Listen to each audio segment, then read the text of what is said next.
자, 오늘은 누가복음 22장 35절에서 38절까지 같이 읽겠습니다. 누가복음 22장 35절 38절까지입니다. 자, 그들에게 이르시되 내가 너희를 전대와 배낭과 신발도 없이 보내었을 때 부족한 것이 있더냐 이르시되 없었나이다. 이르시되 이제는 전대에 있는 자는 가질 것이요 배낭도 그리하고 검 없는 자는 겉옷을 팔아 살지어다. 내가 너에게 말하노니 기록된 바 그는 불법자의 동류로 여김을 받았다 한 말이 내게 이루어져야 하리니 내게 관한 일이 이루어져 가미니라. 그들이 여짜오되 주여 보소서 여기 검 둘이 있나이다. 대답하시되 족하다 하시니라. 아멘. 자, 부족한 것이 있더냐 오늘 예수님께서 질문했는데요. 자, 대부분 사람들이 하는 얘기를 들어보면 자신이 가지고 있는 상처들을 얘기합니다. 그런데 이 상처를 가지고 있으면 안 된다는 사실을 전혀 모르고 있습니다. 또 상처의 내용을 가만히 들여다보면 상처가 아닌데도 본인은 상처로 가지고 있는 경우가 상당히 많습니다. 또 그 상처를 가지고 있으면 무의식적으로 삶 속에서 나와 타인에게 영향을 끼치고 있다는 사실을 모르고 있습니다. 대부분 사람들이 상처 가지고 있으면 혼자 있을 때는 아무것도 되어지는 것이 없습니다. 또 상처는 안 좋은 체질을 만들어내기도 합니다. 상처에 따른 고민을 계속 하다 보면 나도 모르게 그것이 체질이 되어버립니다. 게다가 또 우리는 알게 모르게 계속해서 율법을 듣고 자라서 율법 체질을 갖고 있습니다. 나 자신에게 율법적이면 괜찮은데 타인들에게 율법을 적용하니까 갈등이 생깁니다. 그 특징이 뭐냐면 모든 것을 내 입장에서 보니까 문제이죠. 객관적인 잣대가 아니라 주관적인 잣대가 더 많습니다. 저도 젊었을 때 데모에 몇 번 참석한 적이 있었습니다. 지나놓고 보니까 데모할 때 제가 무슨 애국심이 투철하거나 정의감이 투철해서 한 것이 아니고 내 안에 상처 때문에 내 속에 쌓인 것을 터뜨리고 싶은 마음이 컸습니다. 많은 상처와 스트레스가 쌓이다 보니 나도 모르게 폭발하는 것이죠. 마음이 평안한 사람은 절대 데모 같은 거 안 합니다. 또 대부분 상처는 인간관계에서 문제를 만들어내고 그것이 또 손익관계에 있었을 때는 더욱더 갈등을 나타내게 됩니다. 내게 이익이 되느냐 안 되느냐 이것에 따라서 갈라서기도 하고 뭉치기도 하고 심지어 배신하기도 하고 거짓말하기도 하고 남 비난하기도 하고 그렇습니다. 그래 이런 것들을 뛰넘지 않으면 예수 믿어도 절대 응답받지 못합니다. 초대교회 마가 다락방 모인 사람들이 오순절 성령의 충만한 은혜를 받고 이 모든 것들을 초월했습니다. 그러니까 그들이 세상을 바꾼 것입니다. 드디어 그렇게 기독교를 핍박하던 로마가 250년 만에 복음 앞에 항복을 했습니다. 복음을 못 누리게 하는 상처나 비복음적인 율법체질, 또 손익에 매인 나의 생각들 빨리 뛰어넘어야 합니다. 어떤 면에서는 응답 없는 것은 외부에서 오는 영향보다는 사단에 속는 내 자신의 영적 문제가 큽니다. 자, 먼저 상처 해결을 어떻게 받을까요? 상처는 가만히 들여다보면 상처라기보다는 응답받을 내용입니다. 만일 어려서 가난한 집에 태어났다면 경제 축복받을 기도 제목이 되는 것입니다. 만일 어머니나 아버지가 없는 상태 혹은 고아 상태에서 자라는 사람은 사무엘 같은 응답받을 기도 제목입니다. 상처는 의외로 쉽게 치유될 수 있습니다. 내 생각 바꾸면 됩니다. 대부분이 상처가 아닌데 상처로 가지고 있는 사람들이 더 많습니다. 내가 만일 좋은 대학을 못 나왔거나 대학을 못 나왔단다면 그것 때문에 기가 죽을 필요는 없습니다. 내가 영적 서밋이 되면 아무리 좋은 대학 나온 사람도 하나님의 능력 앞에서는 당해내지를 못합니다. 상처 갖고 있으면 나도 모르게 이상한 체질이 만들어집니다. 한국 속담에 잘 될 나무는 떡잎부터 다르다는 말이 있죠. 큰 인물이 될 사람은 어려서부터 하는 말이나 행동이 다르다는 것입니다. 어려서부터 내가 어떤 삶의 체질을 만드느냐에 따라서 미래가 결정됩니다. 우리가 성공하고 싶다고 생각한다고 해서 성공자가 되는 게 아니죠. 성공할 수밖에 없는 체질이 만들어야 됩니다. 내가 돈 많이 벌어서 부자가 되겠다 하는 생각만으로 부자가 되는 게 아닙니다. 돈을 벌 수밖에 없는 체질을 갖고 있어야 되는 것입니다. 내가 공부 잘해야 되겠다 해서 잘하는 게 아니죠. 공부 잘할 수 있는 체질이 만들어져야 됩니다. 제가 중학교 다닐 때요, 제 옆에 있는 친구입니다. 한 클래스에 한 60명 되는데 제가 48번, 그 친구는 47번, 바로 내 옆입니다. 그래서 매일같이 만나고 장난치고 웃고 떠들고 또 점심도 같이 먹고 그렇게 생활했습니다. 문제는 뭐냐면 이 친구는 시험만 보면 1등입니다. 그래서 의문이 생겨서 나처럼 똑같이 떠들고 까고 장난치는데 어떻게 제가 공부 잘할까? 그런 호기심이 생겨서 한 번은 제가 그에게 물었습니다. 오늘 너네 집에 가보면 안 되겠냐? 그랬더니 이런 지하에 거절했습니다. 그래서 얼마 또 지나서 시험 기간인데 제가 걔한테 물었습니다. 오늘 너네 집에 가서 내 공부 좀 가르쳐 줄래? 그랬더니 생각 의외로 가자고 그러더라고요. 그러면서 가면서 하는 얘기가 지금까지 자기 집에 온 친구는 내가 처음이라는 거예요. 한 번도 누구도 자기 집에 온 적이 없다는 거예요. 그래, 그 집에 갔는데 자기 집도 아니고 방 2개, 3방 삽니다. 아버지는 안 계시고 어머니와 자기 형하고 서희 방 2개, 3내 사는 것입니다. 제가 그 방에 들어갔더니 앉으라고 그러더라고요. 그래서 나는 뚫레뚫레 이렇게 살펴보고 있는데 이 친구는 곧바로 세수를 하더니 가자마자 그 겨자상을 펴는 것입니다. 그러더니 교과서를 빼내더니 이렇게 읽기 시작하더라고요. 나는 뭔가 얘기를 하고 싶은데 그걸 분위기를 안 주는 겁니다. 교과서를 내서 밑줄을 그으면서 중요한 단어는 동그라미를 쳐가면서 이렇게 읽더라고요. 그래서 나도 걔 하는 걸 보고 따라서 했죠. 한 1시간쯤 지나니까 누가 방에 들어오는데 어머니라고 하더라고요. 그래서 그 어머니께 인사를 했는데 웃으면서 인사를 받긴 받는데 뭔가 좀 분위기가 이상한 거예요. 느낌이 우리 아들 공부하는데 방에 왜 앉냐 하는 그런 느낌을 받았습니다. 그래서 제가 오래 있지 않고 한 15분 20분 더 있다가 집에 간다고 나왔습니다. 근데 한 가지 놀란 것은 이 친구가 집에 참고 도서가 하나도 없어요. 참고서가 교과서만 가지고 공부한다는 거예요. 그렇게 학교에서 떠들고 장난치던 아이가 집에 가니까 완전 분위기가 다른 겁니다. 공부하는 분위기에 집중하는 체질인 것입니다. 그래서 제가 그 집에 나오면서 제 속으로 쟤는 공부를 잘할 수밖에 없구나, 그런 체질을 갖고 있구나, 그런 느낌을 받았습니다. 그런데요, 걔하고 1시간 같이 공부했는데 그 다음날 사회 지리과 시험을 보는데요, 제가 중학교에 들어가서 그 과목에 최고 점수를 받았습니다. 공부 잘하는 아이와 1시간 같이 있었는데 그런 영향을 받았습니다. 그리고 걔가 공부하는 모습을 머리에 박혀가지고 그 이후에 제가 공부하는데 많은 참고가 되고 도움이 되었습니다. 자, 환경이 문제가 아닙니다. 문제는 내 체질입니다. 내 체질은 누가 만듭니까? 내가 만든 겁니다. 다른 사람이 문제가 아니고 환경이 문제 아니고 내가 어떤 체질을 만들고 형성하느냐에 따른 것이죠. 또 한 가지는 제가 복음 깨닫고 하나님 자녀가 되었다는 사실입니다. 복음을 전하고 하나님 나라 가치를 아는 은혜를 받은 것입니다. 그래서 이제는 그렇게 손익관계에 연연하지 않게 된 것이 참 감사합니다. 하나님 나라를 위해서 내가 투자하고 내가 열심히 살고 말씀도 듣고 기도하고 전도하고 이것이 너무 감사하다는 것이죠. 저는 다른 사람의 돈을 이용해 먹거나 뜯어먹기 위해서 오만 가지 감언 이설로 속이고 그런 사람들 보면 참 불쌍하다는 생각이 듭니다. 저는 그런 사람들을 많이 봐왔습니다. 겉으로는 아주 진실한 척 말하고 자신의 좋은 점을 은근히 자랑하면서요, 관심은 돈입니다. 다른 사람이 어떻게든 상관은 안 합니다.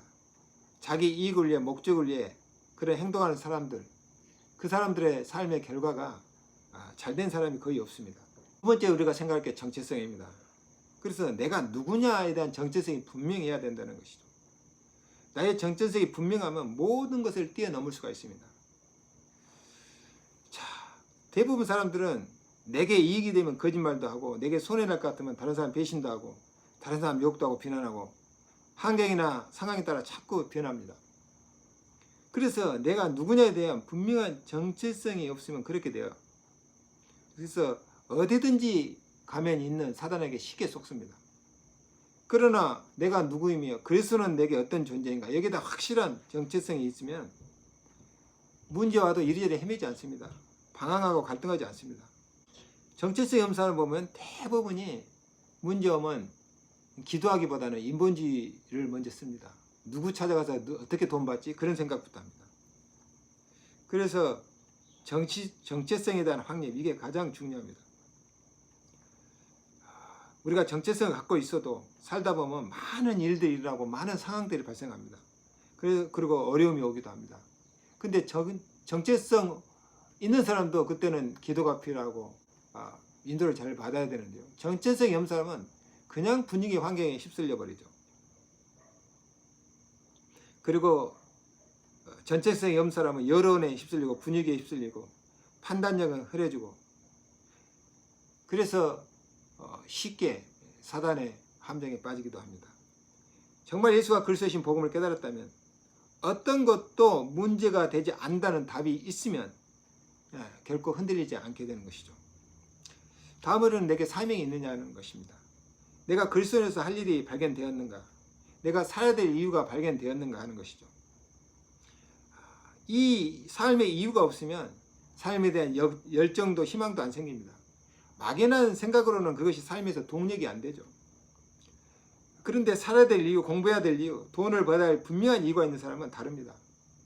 사명인 사람은 아무리 어려운 일이 와도 그걸 이겨냅니다. 아무리 힘든 상황이라도 그걸 견뎌냅니다. 그런데 사명 없는 사람은 아주 작은 어려움도 견디지를 못해요. 조금만 힘든 상황 오면은 이겨내지 못하고 낙심합니다. 그리고 사명인 사람 특징이 시간을 귀하게 활용합니다. 근데 사명 없는 사람들은 시간 낭비를 너무 쉽게 한다는 것이죠.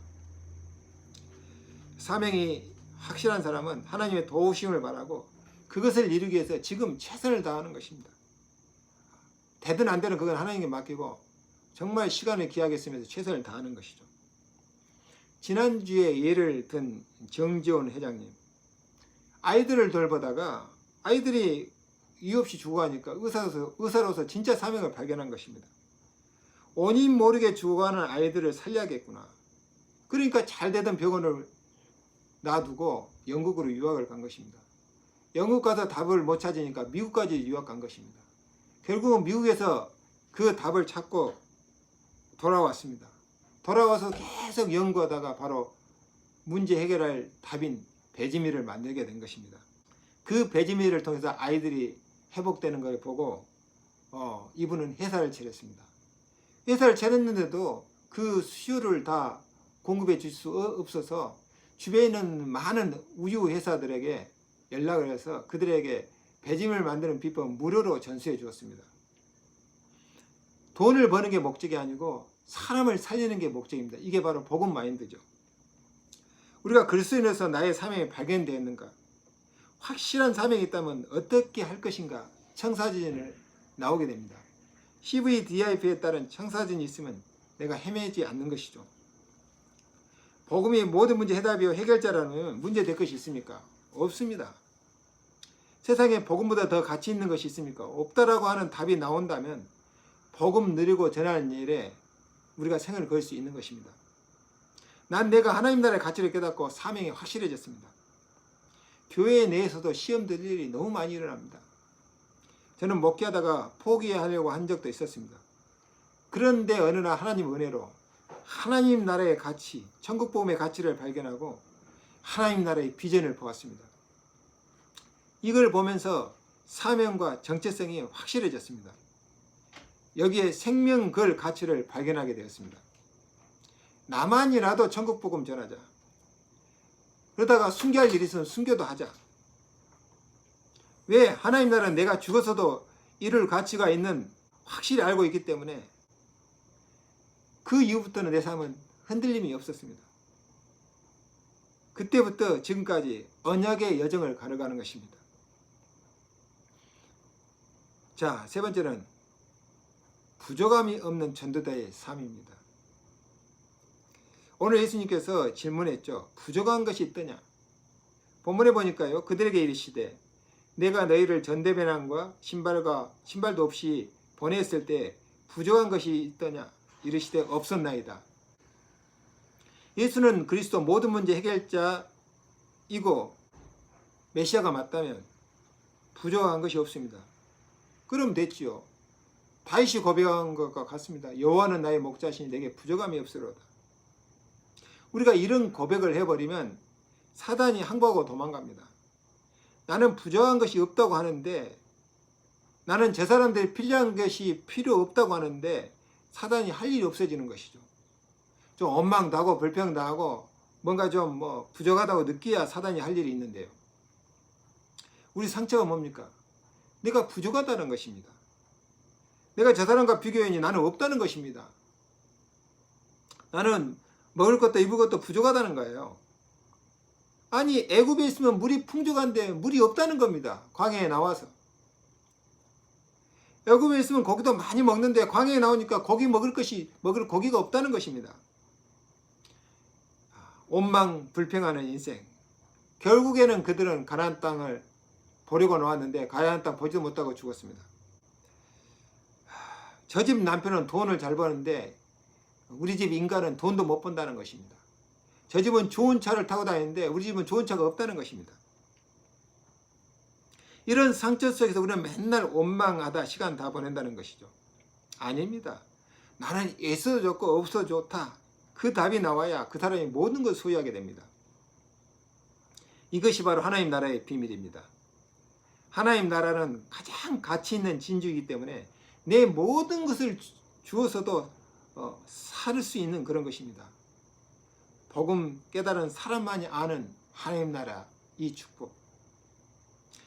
예수님께서 함께 하시니까 부족한 것이 없죠. 우리가 임마누엘 축복 진짜 누리면 부족한 것이 없습니다. 왜 그래요? 세상에서 가장 좋은 것을 누리기 때문에. 실제로 하나님께서 너희 모든 필요를 채우신다고 했어요. 빌립보 4장 19절에 나의 하나님이 그리스도 예수 안에서 영광 가운데 그 풍성한 대로 너희 모든 쓸 것을 채우시라 그랬습니다. 우리가 필요한 것 이상을 구하니까 문제지. 하나님께서 너희 모든 필요를 알고 채우신다고 했습니다. 그리고 바울도 내게 능력 주신 자 안에서 내가 모든 걸 할 수 있다고 고백했습니다. 그리스도 안에 있으면 부러운 게 없습니다. 왜요? 최고 좋은 것을 가지고 있으니까. 그리스도 안에 있으면 두려운 것도 없습니다. 왜? 하늘과 땅의 권세를 가지고 있기 때문에. 그리스도 안에서 미운 사람도 없습니다. 왜? 하나님의 최고 사랑을 받은 사람이기 때문에. 사랑을 받은 사람만이 사랑할 수 있습니다. 그리스도 안에 있는 사람은 보기 싫은 사람도 없습니다. 왜 그래요? 복음은 모든 사람을 이해하고 수용하고 초월할 수 있기 때문입니다. 오늘 예수님께서 부족한 것이 있더냐? 없었나이다. 이 답을 오늘 고백하게 되기를 주님으로 축원합니다. 그러나 오늘 예수님이 말씀하신 본질은 그것이 아닙니다. 제자들의 관심은 무엇이 부족하냐 풍족하냐 누가 더 크냐 이런 거였지만 예수님의 오늘 질문의 그 본질은 이게 아닙니다. 예수님은 육신의 떡 걱정하지 말고 생명의 양식을 먹으라는 것입니다. 더 중요한 것은 예수님의 관심은 말씀 성취입니다. 하나님의 말씀이 성취되어야 믿을 거 아닙니까? 하나님이 거짓말쟁이가 되면 아무도 안 믿겠죠. 둘째는 말씀 중에서도 메시아 언약이 성취되어야 한다는 것입니다. 하나님 메시아를 보내겠다 했고 그가 오셔야 합니다. 그래서 우리가 구원받는 것입니다. 예수는 그리스도라는 것이 증명되어야 됩니다. 그래서 메시아에 관한 구약의 모든 말씀이 다 성취되어야 합니다. 그 일을 위해 예수께서 오신 것입니다. 사람들에게 밥 주려고 오신 게 아니라 말씀 성취의 축복을 주기 위해서 오신 것입니다. 우리가 정상적으로 살면 먹고 사는 것은 걱정 없습니다. 자, 그런데 제일 중요한 것은 개인도 구원되어야 되지만 세상이 지금 흑암 세상입니다. 그래서 하나님 나라를 이루어야 하는 것이죠. 예수님이 가시면 여기에 있습니다. 만일 구원과 하나님 나라 언약이 성취 안 되면 성경이 있으나 마나합니다. 안 그렇습니까? 언약이 성취 안 되면 아무도 하나님을 안 믿는다니까요. 내 문제 해결도 못하는 하나님 누가 믿겠습니까? 다른 우상, 많은 우상 중에 하나일 뿐이죠. 그래서 예수님이 가시면 바로 말씀 성취에 있는 것입니다. 오늘 말씀의 본질을 잘 이해해야 되겠습니다. 그래서 이제는 준비해라. 오늘 본문에 뭐라 했습니까? 이제는 전대에 있는 자는 가질 것이요 배낭도 그루하고 검 없는 자는 겉옷을 팔아 살지어다. 그들이 여짜오되 주여 보소서 여기 검 둘이 있나이다. 대답하시되 족하다 하시니라 그랬습니다. 그리고 다음에 내가 너에게 말하노니 기록된 바 그는 불법자의 동류로 여김을 받았다 한 말이 내게 이루어져야 하리니 내게 관한 일이 이루어져 가면이라. 이유는 구약 이사야 53장 12절에 메시아에 관한 말씀이 성취되어야 한다는 것입니다. 이사야 53장 12절을 보겠습니다. 그러므로 내가 그에게 존귀한 자와 함께 몫을 받게 하며 강한 자와 함께 탈취한 것을 나누게 하리니 이는 그가 자기 영혼을 버려 사망에 이르게 하며 범죄자 중 하나로 헤아림을 받았음이니라. 그러나 그가 많은 사람의 죄를 담당하며 범죄자를 위하여 기도하였느니라. 너희가 부족해서가 아니라 이 말씀의 성취를 위해 예전엔 너희가 전대도 가지고 먹을 것도 사고 검도 가지라고 했습니다. 자, 결론입니다. 부족함이 없다라는 생각이 들면 사실 문제될 게 없습니다. 내가 부족하다고 생각되면 그때부터 사단이 역사합니다. 자, 결론적으로 첫 번째는 나와 사단과 환경과 영적 싸움입니다. 내 상처와 체질을 두고 영적 싸움해야 됩니다. 그리스도는 모든 문제 끝났다. 다 이루었다 했습니다. 그리스도는 다 끝냈다는데 내게 문제 있다는 것은 결국은 내 속에 욕심이 있다는 때문입니다. 욕심이 있다는 말이죠. 예수님이 부족한 것이 있더냐? 제자들이 없다고 대답했습니다. 하나님께서 부족한 것이 있겠습니까? 없습니다. 다만 그때그때 필요한 대로 공급해 주십니다. 그런데 우리는 자꾸 욕심을 내니까 부족하다고 느끼는 것입니다. 사단에게 속지 않도록 기도해야 될 제목입니다. 사단은 죽는 존재가 아니죠. 그래서 내가 천국 갈 때까지 우리를 속이려고 함정을 파고 온물을 넣습니다. 거기에 걸려지지 않도록 기도해야 됩니다. 다음으로는 우리가 상식만 지켜도 됩니다. 상식에 어긋나는 짓만 안 해도 응답받죠. 여러분, 도둑질을 해야 되니까 안 해야 됩니까? 상식이죠. 내가 다른 사람에게 피해를 주게 거짓말 해야 됩니까? 안 해야 됩니까? 상식입니다. 내가 전도하면서 많은 대학생들을 만나서 얘기했습니다. 한 번은 이제 조지타운 대학 앞에서요, 새 여학생을 만났습니다. 푸에르토리코에서 유학원 이제 대학 1학년 새내기들입니다.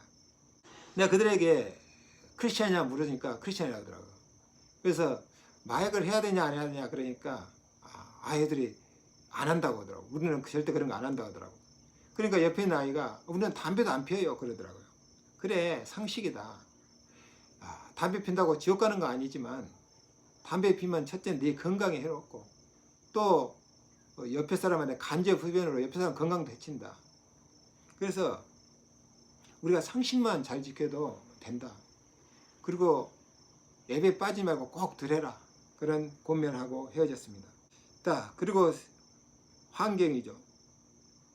우리가 살다 보면 이런 환경 저런 환경을 만납니다. 어디 가기도 하고 오기도 합니다.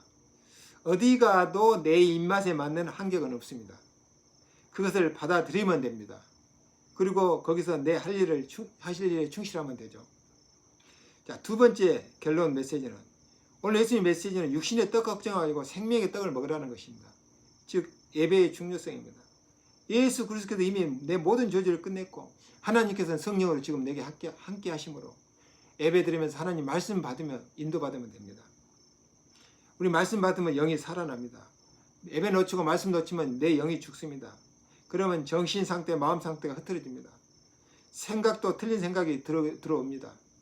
그럼 하는 일도 꼬이고 스트레스 쌓이고 몸도 피곤하고 병이 들게 되는 것이죠.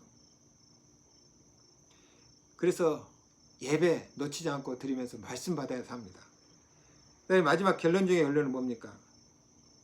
더 중요한 것은 나를 통해서 메시아 언약이 성취되어야 한다는 것입니다. 불신자를 볼 때 예수가 모든 문제 해결자가 맞구나.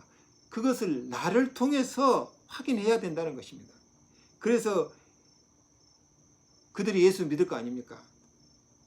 오늘 예수께서 부족한 것이 있더냐라고 하는 질문 속에 숨은 뜻은 언약 성취의 주인공이 되라는 말입니다.